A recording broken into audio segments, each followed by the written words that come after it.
বৃষ রাশিফল শনিবার ২৭শে জুন ২০২৬। সম্পূর্ণ স্ক্রিপ্ট একক পর্ব। নমস্কার, আজ একটা কথা না বললে পারছি না।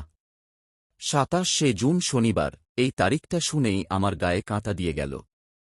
পঞ্জিকা দেখে আমি থমকে গেছি, কারণ আগামীকাল বৃষ রাশির জন্য এমন একটি মারাত্মক ঘটনা ঘটতে চলেছে যা আপনার জীবন থেকে অর্থ যেমন এনে দিতে পারে, তেমনি মুহূর্তের মধ্যে সব অর্থ ধ্বংস করে দিতে পারে। হ্যাঁ, আপনি ঠিক শুনেছেন, আগামীকাল আপনার জীবনে অর্থলাভ ও অর্থধ্বংস দুইটাই একসঙ্গে ঘটতে চলেছে। আর মহাদেব স্বয়ং সতর্কবার্তা দিচ্ছেন, বৃষ রাশি, সাবধান। আমি সরাসরি বলছি, আজ কোনো ভনিতা নেই। গ্রহদশা আগামীকালের জন্য যা বলছে তা শুনলে আপনার চোখ কপালে উঠবে। কারণ আগামীকাল ২৭শে জুন শনিবার, এই দিনটি বৃষ রাশির জন্য অত্যন্ত সংকটময়। বাংলা পঞ্জিকা অনুযায়ী আগামীকাল শুক্লপক্ষ ত্রয়োদশী তিথি এবং অনুরাধা নক্ষত্র। এই তিথি নক্ষত্রের সংমিশ্রণ অত্যন্ত শক্তিশালী। একদিকে ত্রয়োদশী তিথি প্রায় পূর্ণিমার আগের দিন, যেখানে চাঁদের শক্তি চর্মে। অন্যদিকে অনুরাধা নক্ষত্রের অধিপতি হলেন শনি। আর শনিবার তো শনিরই দিন। মানে দাঁড়াচ্ছে, আগামীকাল শনি নিজের নক্ষত্র ও নিজের বার দ্বিগুণ শক্তিতে বিরাজ করছেন। আর শনি যখন দ্বিগুণ শক্তিতে থাকেন, তখন তিনি কর্মের ফল দেন, ভালো কর্মের ভালো ফল, আর খারাপ কর্মের খারাপ ফল। এই দিনে আপনার অতীতের সব কর্মের হিসাব নেবেন শনি। মারাত্মক ঘটনা কি? অর্থলাভ ও অর্থধ্বংসের রহস্য। শুনুন, আগামীকাল আপনার জীবনে এমন একটি ঘটনা ঘটতে চলেছে যা আপনি কল্পনাও করতে পারেন না। পঞ্জিকা বলছে, আগামীকাল রাহুকাল থাকবে সকাল ৮:৫৪ থেকে ১০:৩৯ পর্যন্ত। এই সময়ে কোনো শুভ কাজ করবেন না। কারণ রাহুকালে যা কিছু করা হয় তার ফল উল্টো হয়। আর আগামীকাল এই রাহুকালেই আপনার জীবনে একটি বড় আর্থিক সিদ্ধান্ত আসতে পারে। আপনি হয়তো মনে করবেন এটি একটি সুযোগ, কিন্তু মহাদেবের সতর্কবার্তা, এটি সুযোগ নয়, এটি ফাঁদ। তবে শুধু ফাঁদ নয়, এই দিনে আপনার জীবনে অর্থলাভেরও সুযোগ আসবে। ২০২৬ সালে আপনার রাশির দশম ঘরে রাহু অবস্থান করছেন, যা কর্মক্ষেত্রে অপ্রত্যাশিত পরিবর্তন এনে দিতে পারে। ২০২৬ সালে আপনার রাশিতে শনি একাদশ ঘরে অবস্থান করবে, যা লাভ ও আয় বৃদ্ধির যোগ তৈরি করছে। অর্থাৎ অর্থ আসারও যোগ রয়েছে। কিন্তু এই অর্থ আসবে এমনভাবে যা আপনি বুঝতেই পারবেন না। আসবে কোথা থেকে? হয়তো পুরনো কোনো বিনিয়োগ থেকে, হয়তো হঠাৎ কোনো চাকরির অফার থেকে, হয়তো ব্যবসায় নতুন অর্ডার থেকে। কিন্তু মহাদেবের সতর্কবার্তা, এই অর্থ পেলেই অহংকার করবেন না। কারণ এই অর্থের সঙ্গে লুকিয়ে আছে ধ্বংসের বীজ। অর্থলাভ ও অর্থধ্বংস কিভাবে বুঝবেন? আমি আপনাকে ৭টি স্পষ্ট সংকেত দিচ্ছি, যেগুলো আগামীকাল আপনার জীবনে ঘটতে পারে। প্রথম, হঠাৎ কোনো পুরনো বিনিয়োগ থেকে লাভ আসতে পারে। কিন্তু সেই লাভের সঙ্গে সঙ্গে নতুন কোনো ঝুঁকিপূর্ণ অফার আসবে যা আপনাকে বিভ্রান্ত করবে। দ্বিতীয়, কর্মক্ষেত্রে পদোন্নতি বা বোনাসের খবর আসতে পারে, কিন্তু তার সঙ্গে সঙ্গেই সহকর্মীরা ঈর্ষা করতে শুরু করবে এবং আপনার বিরুদ্ধে ষড়যন্ত্র করবে। তৃতীয়, ব্যবসায় নতুন অর্ডার আসতে পারে, কিন্তু সেই অর্ডার পূরণ করতে গিয়ে আপনাকে বড় অঙ্কের টাকা বিনিয়োগ করতে হবে, যা আপনার মূলধন শেষ করে দেবে। চতুর্থ, কেউ আপনার কাছে বিনিয়োগের জন্য টাকা চাইতে পারে, কিন্তু সেই বিনিয়োগ শেষ পর্যন্ত ক্ষতির কারণ হবে। পঞ্চম, হঠাৎ পারিবারিক কোনো প্রয়োজনে বড় অঙ্কের টাকা খরচ করতে হতে পারে, যা আপনার সঞ্চয় শেষ করে দেবে। ষষ্ঠ, সপ্তাহের প্রথম দিকে অর্থ উপার্জনের ভাগ্য ভালো থাকলেও অযথা কোনো ঝামেলায় জড়িয়ে পড়তে পারেন। সপ্তম, সম্পত্তি কেনাবেচার শুভ সময় থাকলেও যানবাহন চালানোর সময় অতিরিক্ত সতর্ক থাকতে হবে। এখন প্রশ্ন হচ্ছে, আপনি কিভাবে অর্থলাভকে ধরে রাখবেন আর অর্থধ্বংসকে এড়িয়ে চলবেন? মহাদেবের কাছে এর উত্তর আছে। মহাদেবের সতর্কবার্তা, ১০টি নির্দেশনা। মহাদেব স্বয়ং আগামীকালের জন্য 10টি নির্দেশনা দিচ্ছেন। প্রথম, আগামীকাল সকালে ঘুম থেকে উঠে কোনো সিদ্ধান্ত নেবেন না। ব্রহ্ম মুহূর্তে, সূর্যোদয়ের আগে মহাদেবের ধ্যান করুন। দ্বিতীয়, রাহুকালে, সকাল ৮:৫৪ থেকে ১০:৩৯ কোনো আর্থিক লেনদেন করবেন না। তৃতীয়, আগামীকাল কারও কাছ থেকে টাকা ধার করবেন না এবং কাউকে টাকা ধার দেবেন না। চতুর্থ, আগামীকাল কোনো নতুন বিনিয়োগ করবেন না, বিশেষ করে স্টক মার্কেটে।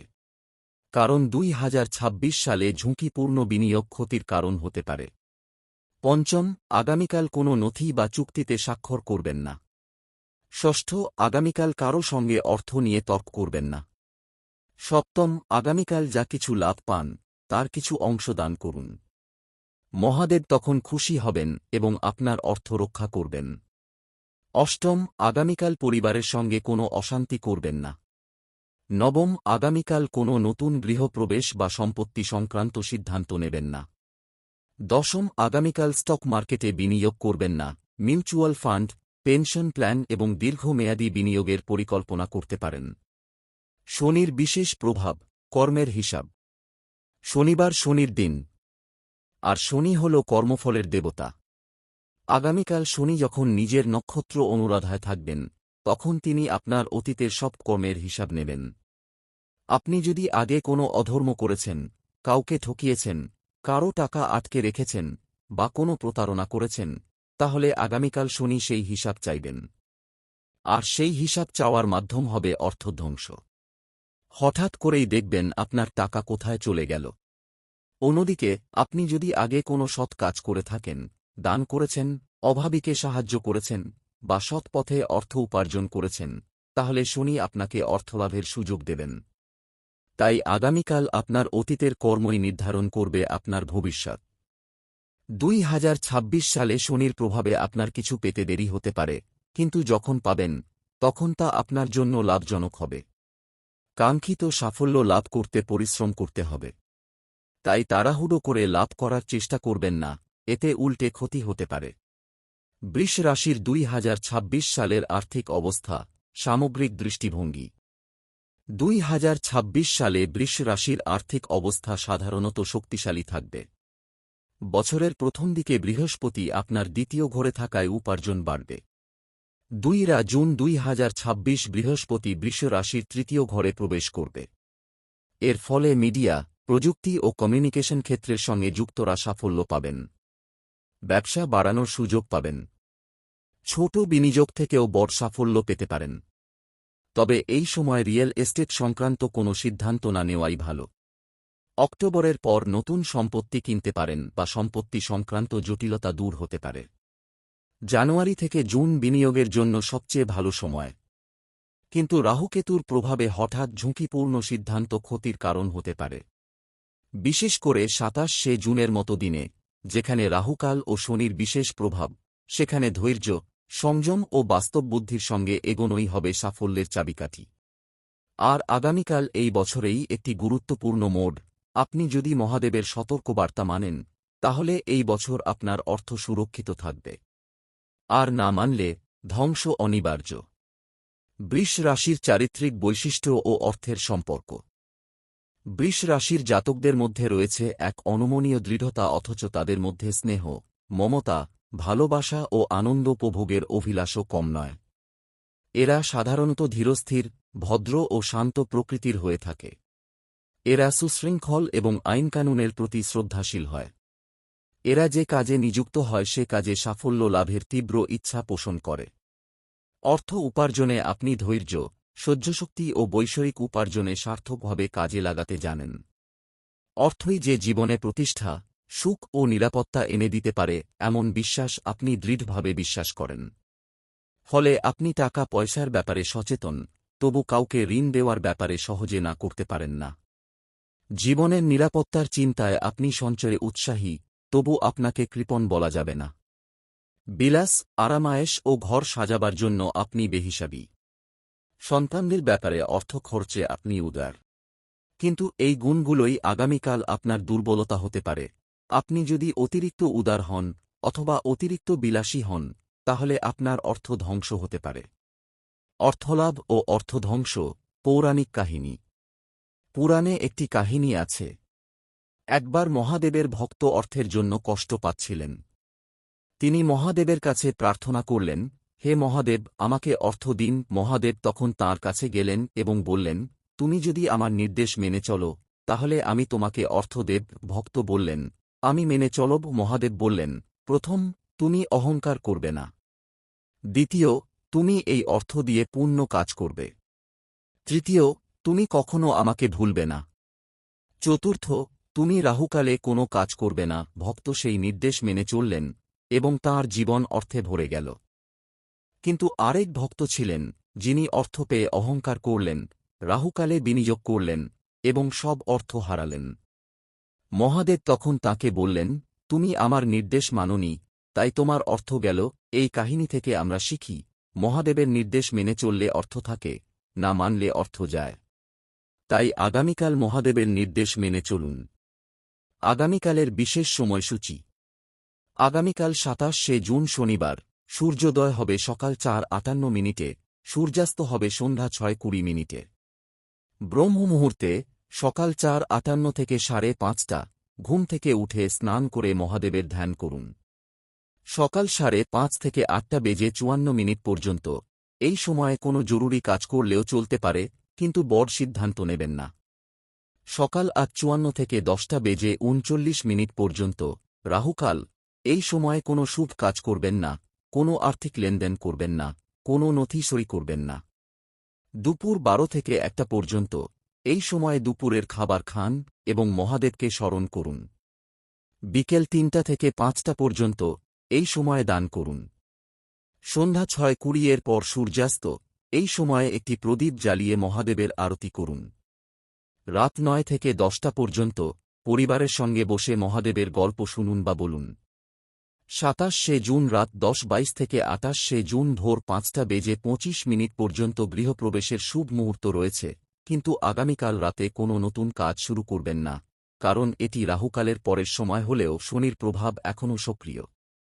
আগামীকাল যা করবেন, ১৫টি করণীয়। প্রথম, সকালে ঘুম থেকে উঠে মহাদেবকে স্মরণ করুন। দ্বিতীয়, রাহুকালে কোনো কাজ করবেন না। তৃতীয়, যা কিছু লাভ পান তার কিছু অংশ দান করুন। চতুর্থ, মহাদেবের মন্ত্র ওম নমঃ শিবায় জপ করুন। পঞ্চম, পরিবারের সঙ্গে অর্থ নিয়ে আলোচনা করুন। ষষ্ঠ, কোনো নতুন বিনিয়োগের আগে অভিজ্ঞ ব্যক্তির পরামর্শ নিন। সপ্তম, কারও সঙ্গে অর্থ নিয়ে তর্ক করবেন না। অষ্টম, সঞ্চয়ের দিকে মনোযোগ দিন। নবম, মহাদেবের কাছে প্রার্থনা করুন যেন আপনার অর্থ রক্ষা হয়। দশম, ভক্তি ও নম্রতা বজায় রাখুন। একাদশ, সোনায় বিনিয়োগ এবং ফিক্সড ডিপোজিট করতে পারেন, কারণ এটি আপনার জন্য লাভজনক হবে। দ্বাদশ, দীর্ঘমেয়াদী বিনিয়োগের পরিকল্পনা করতে পারেন। ত্রয়োদশ, পরিবারের সঙ্গে সময় কাটান, তাঁদের খুশি করুন। চতুর্দশ, মহাদেবের গল্প শুনুন বা বলুন। পঞ্চদশ, ঘুমানোর আগে মহাদেবকে ধন্যবাদ জানান। আগামীকাল যা করবেন না, ১৫টি বর্জনীয়। প্রথম, অহংকার করবেন না। দ্বিতীয়, রাহুকালে কোনো লেনদেন করবেন না। তৃতীয়, নতুন বিনিয়োগ করবেন না। চতুর্থ, কোনো নথি বা চুক্তি সই করবেন না। পঞ্চম, কাউকে টাকা ধার দেবেন না বা কারও কাছ থেকে নেবেন না। ষষ্ঠ, স্টক মার্কেটে বিনিয়োগ করবেন না। সপ্তম, কারও সঙ্গে অর্থ নিয়ে তর্ক করবেন না। অষ্টম, আবেগের বশে কোনো সিদ্ধান্ত নেবেন না। নবম, কাউকে খুব বেশি বিশ্বাস করবেন না। দশম, মহাদেবের নির্দেশ অমান্য করবেন না। একাদশ, সম্পত্তি কেনাবেচার সিদ্ধান্ত নেবেন না। দ্বাদশ, গৃহপ্রবেশের মতো নতুন কাজ শুরু করবেন না। ত্রয়োদশ, যানবাহন চালানোর সময় অতিরিক্ত সতর্ক থাকুন। চতুর্দশ, পরিবারের সঙ্গে অশান্তি করবেন না। পঞ্চদশ, অযথা কোনো ঝামেলায় জড়িয়ে পড়বেন না। আমার শেষ কথা। শনিবার ২৭শে জুন, এই দিনটি বৃষ রাশির জন্য অর্থলাভ ও অর্থধ্বংসের দিন। মহাদেব স্বয়ং সতর্কবার্তা দিচ্ছেন, সাবধান। রাহুকালে কোনো কাজ করবেন না, অহংকার করবেন না, নতুন বিনিয়োগ করবেন না, আর কাউকে অন্ধবিশ্বাস করবেন না। এই নির্দেশ মেনে চললে আপনার অর্থ রক্ষা পাবে। আর না মানলে এই ধ্বংস থেকে বাঁচার উপায় নেই। ২০২৬ সালে শনির প্রভাবে আপনার কিছু পেতে দেরি হতে পারে, কিন্তু যখন পাবেন তখন তা আপনার জন্য লাভজনক হবে। তাই ধৈর্য ধরে থাকুন, মহাদেবের উপর ভরসা রাখুন। মহাদেব কৃপা করুন আপনার উপর। জয় মহাদেব। ওম নমঃ শিবায়। এই মুহূর্তে আমি আপনার সাথে এতটা জরুরি কথা বলছি, আর আপনি যদি মহাদেবের প্রতি একটুও শ্রদ্ধা রাখেন, তাহলে এখনই একটা লাইক করুন। এই লাইকটা শুধু বাটন নয়, এটা মহাদেবের চরণে আপনার ভক্তির প্রমাণ। যারা লাইক করবেন, মহাদেবের আশীর্বাদে তাদের অর্থ রক্ষা পাবে এবং ধ্বংস থেকে বাঁচবেন। লাইক দিলে মহাদেবের কৃপায় আপনার বিনিয়োগ ভালো ফল দেবে এবং ব্যবসায় লাভ হবে। এখানে একটু থামুন। আগামীকালের পরেও আপনার রাশিতে বড় পরিবর্তন আসছে, যা এই দিনের চেয়েও জরুরি। সেই সতর্কতা যদি সময়মতো না পান, বিপদ দ্বিগুণ হবে। এখনই চ্যানেলটি সাবস্ক্রাইব করুন এবং বেল আইকনটি অন করুন, যাতে সময়মতো সব সতর্কতা পান। শনিদেবের কৃপায় আপনার জীবন থেকে সব আর্থিক বাধা দূর হবে এবং আপনি সাফল্য পাবেন। সাবস্ক্রাইব করলে শনিদেবের আশীর্বাদে আপনার চাকরি, ব্যবসা, বিনিয়োগ সবকিছুতে উন্নতি হবে। এত কিছু শুনলেন, এখন যদি চুপ থাকেন, তাহলে এই শক্তি আপনার কাছে পৌঁছাবে না। মহাদেবের শক্তি তখনই সক্রিয় হয় যখন ভক্তরা একসাথে জয়ধ্বনি করেন। এখনই কমেন্টে লিখুন, জয় মহাদেব। ওম নমঃ শিবায়। যত বেশি মানুষ লিখবে, তত বেশি শক্তি জাগ্রত হবে এবং মহাদেবের আশীর্বাদে আপনার অর্থ রক্ষা পাবে এবং আপনার জীবন সমৃদ্ধ হবে। কমেন্টে আপনার রাশিও লিখুন, যাতে মহাদেব আপনার রাশি চিনতে পারেন এবং আপনার প্রতি বিশেষ কৃপা বর্ষণ করেন। কমেন্টে লিখুন বৃষ রাশি, জয় মহাদেব, তাহলে মহাদেব আপনার প্রতি বিশেষ দৃষ্টি দেবেন।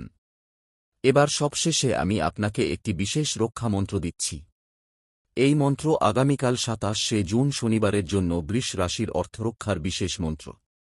শুধু মন্ত্র পড়লেই হবে না, এটি সক্রিয় করতে হবে। মন্ত্রটি হল ওম নমঃ শিবায় শ্রী শনৈশ্বরায় নমঃ। এই মন্ত্র আজ 21 বার জপ করুন এবং রাহুকাল শেষ হওয়ার পর কমেন্টে লিখুন, জয় মহাদেব। ওম নমঃ শিবায় শ্রী শনৈশ্বরায় নমঃ। তাহলে মহাদেব ও শনিদেব উভয়েই খুশি হবেন এবং আপনার অর্থ ধ্বংস থেকে রক্ষা পাবে। আরও একটি বিশেষ কথা, এই মন্ত্রটি আপনি যদি আগামীকাল 3 বার জপ করেন, সকালে, দুপুরে আর সন্ধ্যায়, তাহলে মহাদেবের কৃপা দ্বিগুণ হবে। আর এই মন্ত্রটি আপনার প্রিয়জনদেরও শিখিয়ে দিন, তাহলে মহাদেবের কৃপা সবার উপর বর্ষিত হবে। এই ভিডিও আপনার প্রিয়জনদের সাথে শেয়ার করুন। তাদেরও এই সতর্কতা দরকার। কারণ মহাদেব চান সবাই সুখী হোক, সবাই সমৃদ্ধ হোক। জয় মহাদেব, জয় শনিদেব, জয় মা লক্ষ্মী।